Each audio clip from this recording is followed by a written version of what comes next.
Pozdravljeni v oddaji Pregled tedna. Poglejmo si tokratno dogajanje v slovenski Istri in širše. Osnutek zakona o nacionalnem demografskem skladu glede strateškega pomena Luke Koper, zaposlenih, investicijskih sposobnosti in dolgoročne stabilnosti pokojninskega sistema po oceni sindikata žerjavistov pomorskih dejavnosti pristanišča glede upravljanja državnih družb ni dovolj jasen. Skrbi jih, da je člen, ki določa minimalni delež v strateških naložbah sklada, napisan z namenom omogočanja privatizacije Luke. Poudarjajo, da mora ta ostati strateška naložba. Zmotil jih je 19. člen, ki vsebuje določbo, da se večinski državni delež lahko proda, kar bi omogočilo privatizacijo, hkrati pa dodajajo, da koncesijska pogodba ne sme biti uporabljena kot zadostna podlaga za znižanje državnega lastniškega deleža pod strateški prag. Mnenja so tudi, da je zasebna last dobra predvsem za lastnika, zelo redko pa za okolje, družbo in delavce. Luka Koper naj ne bi smela biti obravnavana kot običajna portfeljska kapitalska naložba, saj gre za družbo, ki upravlja pristaniško infrastrukturo državnega pomena in ima ključno vlogo pri logistični povezanosti Slovenije, oskrbi gospodarstva, mednarodni konkurenčnosti, varnosti, razvoju regije, okoljski odgovornosti, energetskemu prehodu in uresničevanju dolgoročnih strateških interesov države. Glede pokojninske stabilnosti na Ministrstvu za finance pravijo, da zakonski predlog naslavlja demografske izzive, s katerimi se sooča država in prinaša neposredne vire za dolgoročno financiranje pokojnin s ciljem večje stabilnosti sistema in okrepljene socialne varnosti za sedanje in prihodnje generacije upokojencev. Kritiki medtem opozarjajo, da predvideni sklad predstavlja tveganje za politizacijo upravljanja državnih naložb, kar na ministrstvu zavračajo.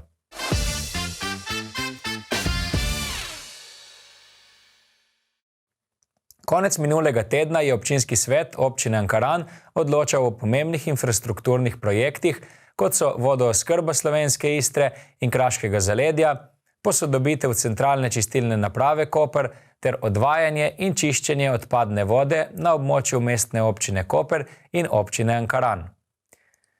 Vse predlagane sklepe so svetniki soglasno podprli z izjemo ureditve zelenega parkirišča v Valdoltri. Začenši z vodooskrbo lahko omenimo, da je predvidena izgradnja oziroma nadgradnja več kot 27 km povezovalnih cevovodov ter obnova skoraj 43 km vodovodnega omrežja, pri čemer je predvidenih 9 odsekov v skupni dolžini 3,7 km. Poleg potrditve sklepov glede posodobitve centralne čistilne naprave ter odvajanje in čiščenje odpadnih voda so zeleno luč prižgali tudi sistematizaciji delovnih mest in oddelkov v javnem zavodu Ošova Ankaran, Vrtec Ankaran in v javnem zavodu Giardino d'Infanzia Delfino Blu za prihajajoče šolsko leto. Kar zadeva zavrnjenega predloga, lahko povemo, da je občina prepoznala možnost ureditve zelenih parkirnih površin na lokaciji obstoječe površine zahodno od poslopja Ortopedske bolnišnice Valdoltra. Območje stavbnih zemljišč je sicer predvideno za širitev bolnišnice in za gradnjo podzemne garažne hiše, a dokler ni sprejet OPPN in Republika Slovenija oziroma bolnišnica ne pristopi k gradnji, je mogoče površino nameniti drugi rabi. Če bi občinski svet potrdil sklep, bi občina lahko začela postopke za ureditev zelenega javnega parkirišča, ki bi služilo tako obiskovalcem krajinskega parka Debelji rtič, plaže in prireditev v Valdoltri, kot tudi pacientom bolnišnice. To bi pripomoglo k izboljšanju prometne varnosti na širšem območju Valdoltre in zmanjšalo nevarno prečkanje državne Jadranske ceste. Po mnenju opozicijskih svetnikov z liste Vsi smo Ankaran ter Gibanje Svoboda ter svetnice Italijanske narodne skupnosti predlagana ureditev ni ustrezna.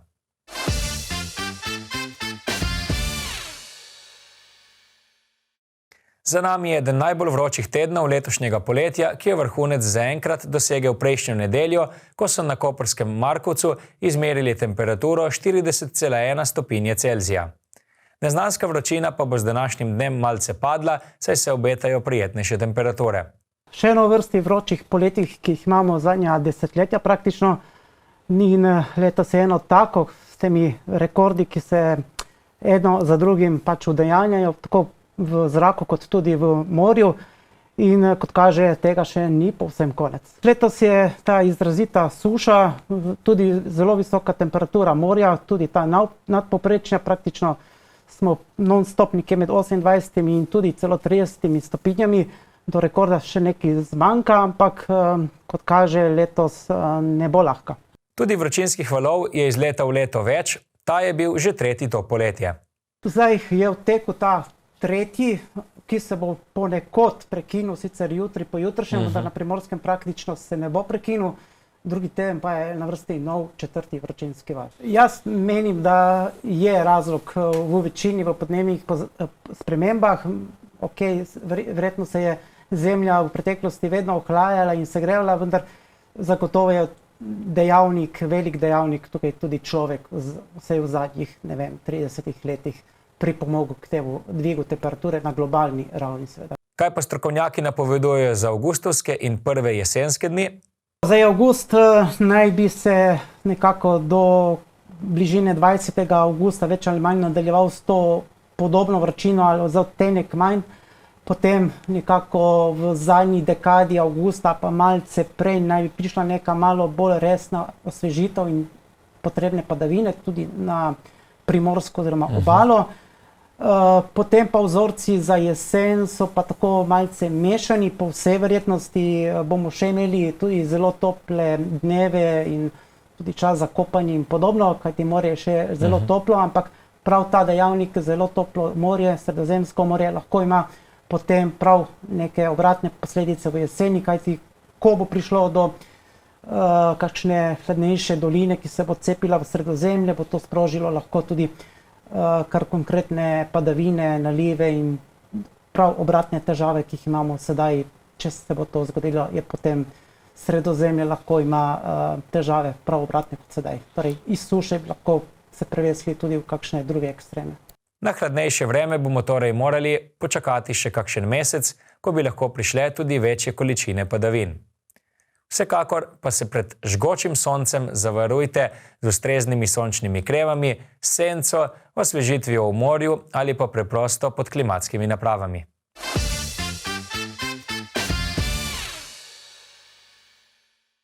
Kljub temu, da je vročinski val neznosen in so bile po nekaterih delih države izmerjene celo rekordne temperature, pa je trenutno stanje vodooskrbe na področju vseh 4 občin slovenske Istre stabilno in obvladljivo, sporoča Rižanski vodovod, ki je še dodal, da so zaradi vročine posledično dodatno povečane potrebe po zdravstveno ustrezni pitni vodi. Poraba vode je sicer rekordna, saj se potrebe dnevne količine gibljajo med 35 in 37 tisoč kubičnimi metri, kar pomeni občasno tudi preko 450 litrov na sekundo. Omeniti velja, da je izvir reke Rižane usahnil, tako da iz lastnih vodnih virov, torej izčrpanje podtalnice reke, Rižanski vodovod zagotavlja približno 45% potreb, preostali delež pa pokriva z nakupi vode iz sosednjih 3 vodovodov, Buzeta, Sežane in Trsta. Rižanski vodovod Koper je sicer od velike suše pred 4 leti naredil kar nekaj potez za zagotovitev stabilnosti oskrbe s pitno vodo, zaradi česar je položaj letos bolj obvladljiv, kljub primerljivim ali celo zahtevnejšim okoliščinam kot takrat. Stanje je vseeno nepredvidljivo, zato uporabnike pozivajo k odgovornemu ravnanju s pitno vodo, ki je naj ne uporabljajo za pranje avtomobilov, plovil, dvorišč, zalivanje zelenic, tuširanje na plaži po vsakem izhodu iz morja in podobno. Voda je namreč življenjsko pomembna in omejena dobrina, zato je treba z njo varčevati vse leto, ne samo v sušnih obdobjih.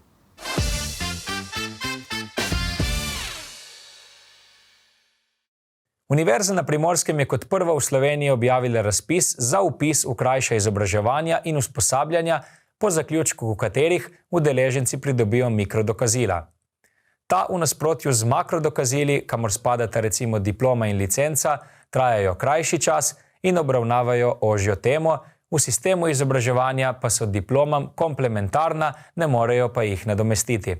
recimo en semester ali pa mogoče malenkost več bi nekdo posvetil svojega časa temu, da bi pridobil ta dodatna znanja. Namenjena so predvsem tistim, ki že delajo, torej so svoje izobraževanje formalno v neki fazi že zaključili, delali nekaj časa, potem pa ta nova znanja in dognanja, ki so se pojavila, potrebujejo za to, da svoje delo tudi v prihodnje opravljajo in jih tudi razvijamo skupaj z zaposlovalci glede na njihove potrebe, ki jih oni sami opažajo in želijo, da bi njihovi zaposleni jih znanja dodatna osvojili. Tako da so dejansko namenjena vsem, prvenstveno pa tistim, ki so že v delovnem okolju. V ponudbi za prihajajoče študijsko leto je 24 raznolikih izobraževanj, programi pa so vrednoteni s kreditnimi točkami. Recimo Fakulteta za vede o zdravju ima temo inovativnih pristopov sečne kateterizacije, torej za osebe, ki že delajo v nekem bolnišničnem okolju. Naša pedagoška fakulteta ponuja kar nekaj različnih vsebin, recimo eno je tudi kako delati v pedagoškem procesu z otroci, ki imajo vedenjske težave ali pa emocionalne izzive, do recimo naš center za novi evropski Bauhaus, kjer smo nekako vodilni v Evropi na tem področju, ponuja eno specifično za delavce na občinah, ki se ukvarjajo z prostorskimi načrti in razvojem. Tako da res en velik nabor vsebin, ne vem, turistika ima o tem, kako pridobiti dovoljenje za prireditev. Ene so zelo specifične res za osebe, ki se z nekim bolj ozkim področjem ukvarjajo v svojem delovnem okolju, druge so pa malo bolj tudi za dušo, da tako rečemo. Program, ki bo sicer plačljiv, se bo začel izvajati oktobra, razpisna mesta pa so omejena. Zanimanja je že kar nekaj, saj stvar ni povsem nova. Mi smo že nekaj let pred tem izvajali pilotne projekte, kjer smo to vrstna usposabljanja in izobraževanja razvijali skupaj z podjetji iz okolice, tako da predvsem s temi partnerji potem nadaljujemo tudi v tem oziru. Tako da prvi rok za tista mikrodokazila, ki se začenjajo izvajati z oktobrom, je res 15. avgust, potem naslednji rok je pa 15. januar za aktivnosti, ki se bodo izvajale v naslednjem letu oziroma v drugem semestru. Prijave potekajo prek spletne prijavnice in sicer do 15. avgusta za izvedbe v prvem semestru oziroma do 15. januarja za izvedbe v drugem semestru.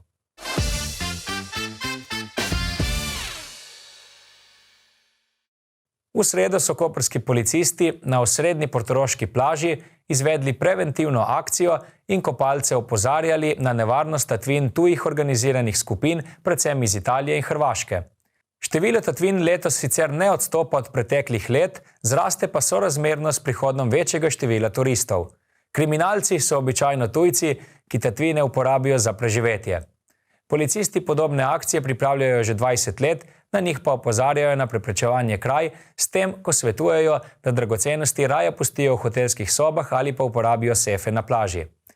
Poleg tega možje v modrem redno organizirajo tudi sestanke z upravljalci plaž in reševalci iz vode. Ti skrbno opazujejo celotno območje in takoj opozorijo na sumljive posameznike. Policija je obiskovalce tudi opozorila na parkiranje, saj tatovi redno vlamljajo v vozila, še posebej, ko so na vidnih mestih vredni predmeti. Na plažo torej z glavo.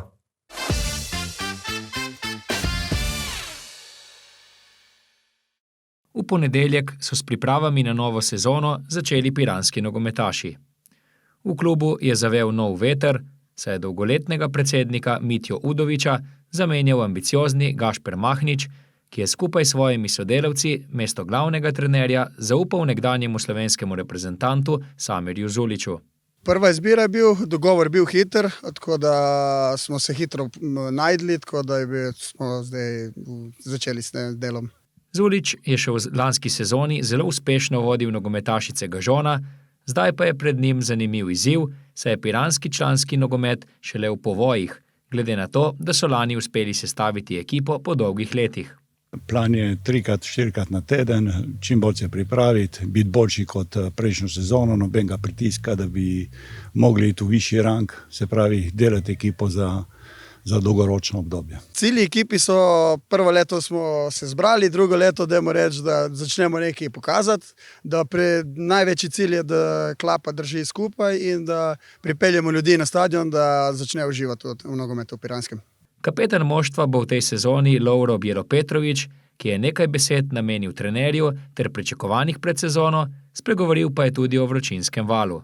pričakovanja so zelo dobra, je zelo izkušen trener, ima veliko znanja in verjamem, da bomo zelo boljši sigurno to sezono. Kako potekajo te prvi dnevi, prvi treningi, kako prenašate ta vročinski val recimo? Pa prenašamo ga v redu, smo navajeni na to vročino in se tudi treningi so dokaj pozno, tako da mislim, meni osebno ni noben problem, za druge ne vem, tako da ja. Pa cilji ekipe so sigurno, da ciljamo na čim više mesto in prova čim dlje priti v pokalu. Moji osebni cilji pa, ne vem, v bistvu mi je prioriteta ekipa, tako da mi je važno, da smo kot ekipa dobri, zdaj zame, ne vem, kakorkoli. Pomembna vloga je bila v klubu zaupana tudi Igorju Božiču, ki bo z bogatimi prvoligaškimi izkušnjami poskušal voditi mladinski pogon, čigar ena od prioritet je uvrstitev mladinske ekipe v drugo slovensko ligo. Uprava se mi zdi zdravo ambiciozna, imajo jasno vizijo dvigniti tale mladinsko otroški nogomet na nek čim višji nivo za selekcijo, za ligo, za okolje, ki imamo. Moja prva naloga je, da spoznam okolje, da najprej vidim, kaj se do zdaj delalo, obdržati stvari, ki so dobre, tam, ki so kakšne pomanjkljivosti, probati dvigniti, ampak sigurno je to ni stvar momenta, ampak stvar procesa. Članska ekipa bo, tako kot lani, nastopala v Primorski ligi, ki je po kakovosti četrta v Sloveniji. S pokalnim tekmovanjem bodo začeli že v sredo, ko bodo gostovali na Kozini pri tamkajšnjem Jadranu.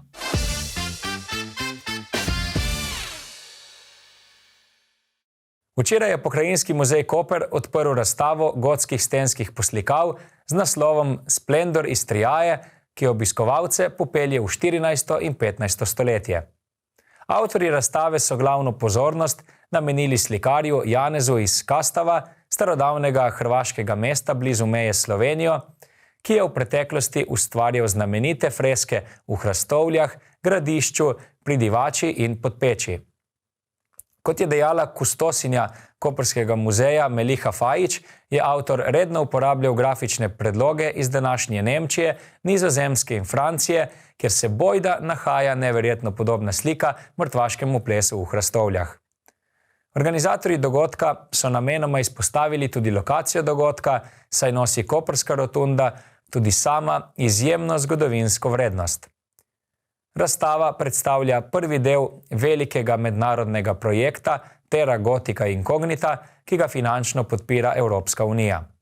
Pri ustvarjanju nove kulturne poti pa redno sodelujejo prav mesto Kastav, Mestna občina Koper, Zgodovinski in pomorski muzej Istre, Pokrajinski muzej Koper, Združenje hrvaških potovalnih agencij ter Regionalni razvojni center Koper. Projekt vključuje 3 manjše postavitve v Kopru, Dragiču in Kastavu ter veliko zaključno razstavo, ki bo februarja v Pulju.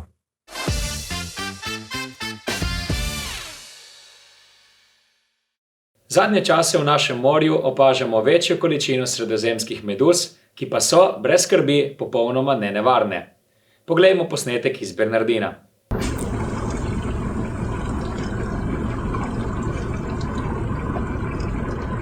To pa redko, da vidiš. Ti pa pravijo, da prvič vidiš nekaj takega, pa že tako dolgo tukaj.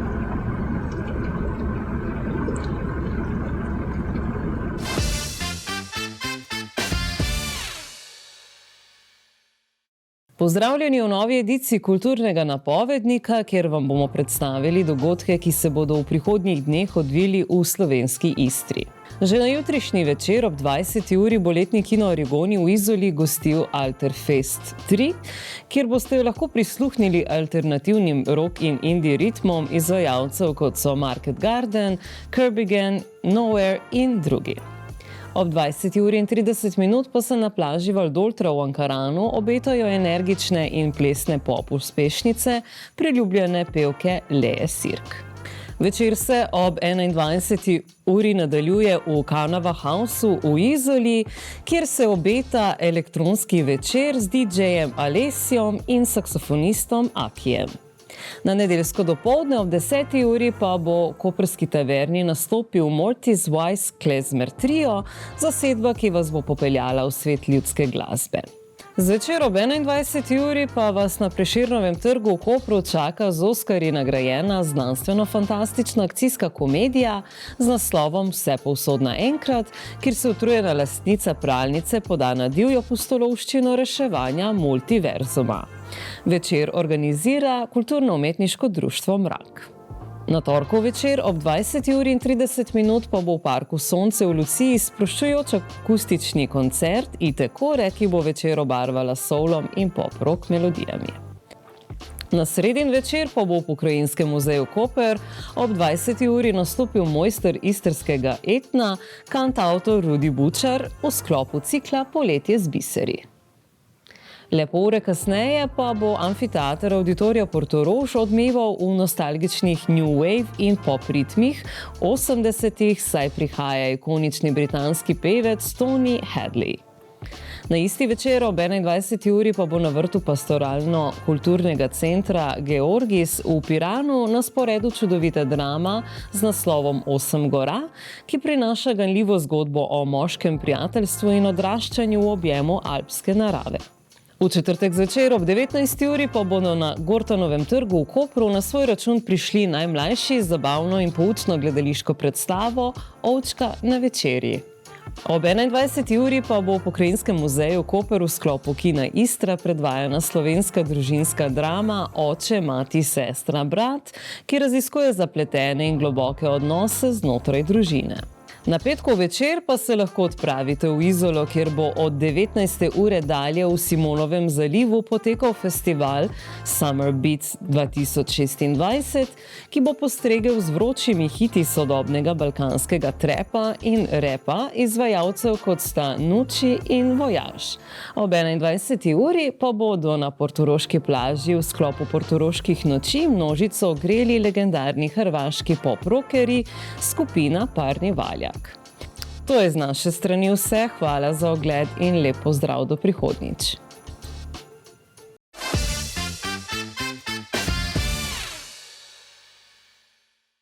To je bilo za danes vse, hvala za pozornost in lep pozdrav do prihodnjič.